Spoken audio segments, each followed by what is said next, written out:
Welcome to the RhinoCAM Quick Start tutorial series, brought to you by MecSoft. Today we'll be demonstrating rectangular nesting.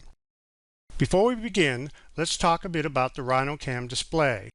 When you run RhinoCAM for the very first time, your screen may look like this. These windows on the left belong to plugin modules that are currently loaded. For now, let's close them all. Now, let's begin by launching the RhinoCAM Nest module. From the Rhino main menu bar, you will see the RhinoCAM menu item. Drop down the menu and pick Nest to load the nesting module. Docked on the left, you will see the nesting browser. Notice that it is organized into tabs, representing each step in the nesting process. You can resize the width of the browser, making sure that all of the command icons and menus are easily accessible. Now, let's load the part file containing the geometry for nesting. From the Rhino Standard toolbar, select the File Open folder icon. Locate the RhinoCAM Quick Start folder shown here. Then, select the RhinoCAM part file named Rectangular Nest Quick Start Tutorial, and then pick Open.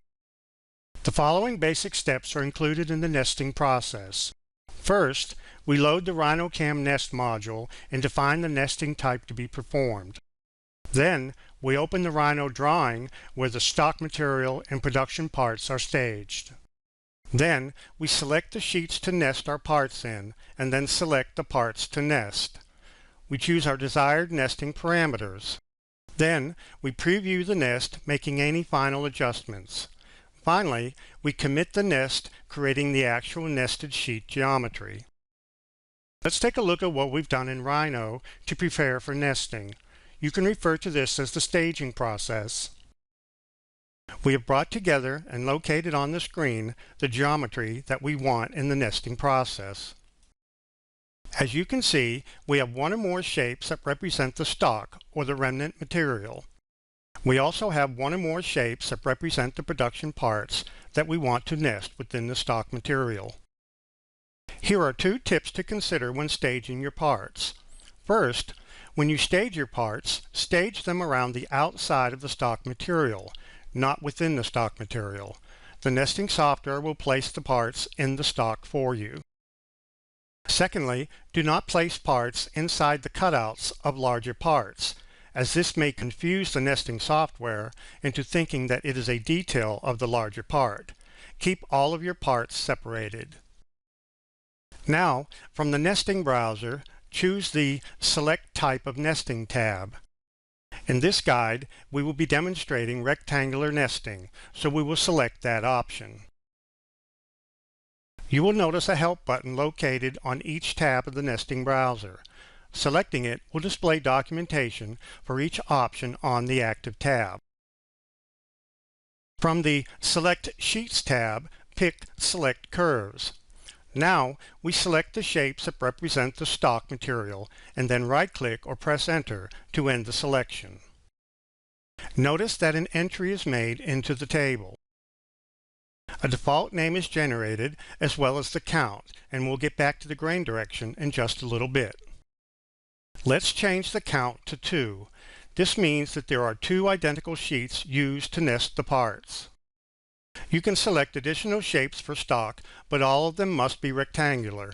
Next, we'll select our parts to be nested. Pick the Select Parts tab of the nesting browser, and then pick Select Curves. Then, we'll window select all of our part geometry and then right-click or press Enter to add each part to the parts list of the nesting browser. The nesting software determines the exterior and interior of each selected part. As we can see in the parts list, each exterior closed curve is defined as one part. Any interior closed curves are defined as holes within each part. If we select a part from the parts list, we see that it is highlighted in the graphics window. If a part has multiple interior cutouts, each is listed in the parts list under its associated part. Now we'll select the count column from any part in the parts list and then type in 50 and press Enter. Since we want all parts to have the same count, we right-click on the count we just entered and select Make All the Same, and the counts for each part are updated. Now, we'll select the Choose Nesting Parameters tab of the nesting browser to set two other parameters.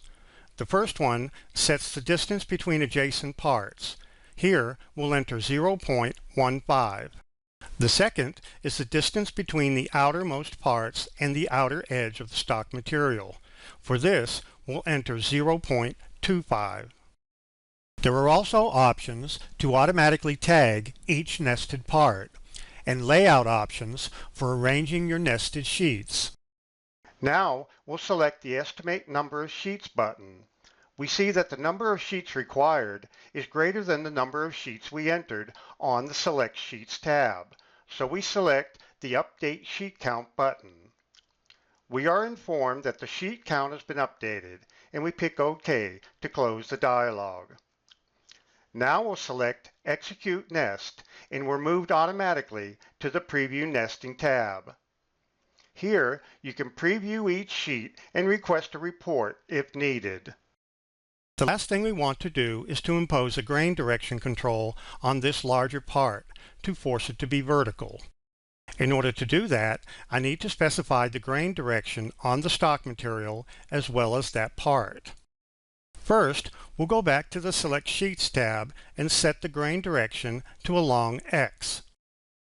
Then, on the Select Parts tab, I will set the grain direction on this larger part to be a long Y. Now, we'll select the Choose Nesting Parameters tab. We'll execute the nest and then preview the nest, and we'll see that that part is now aligned vertically.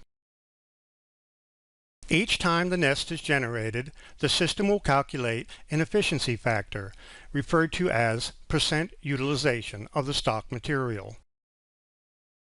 Once satisfied with the layout of the nest, we will select the Commit Nest button. This writes the geometry of the individual sheets onto individual layers in your current CAD part file. The geometry can then be used for machining or any other application you wish. This completes the Quick Start tutorial for rectangular nesting. For further assistance, you can visit the online help supplied with the program or visit www.mecsoft.com for additional tutorials. Thank you.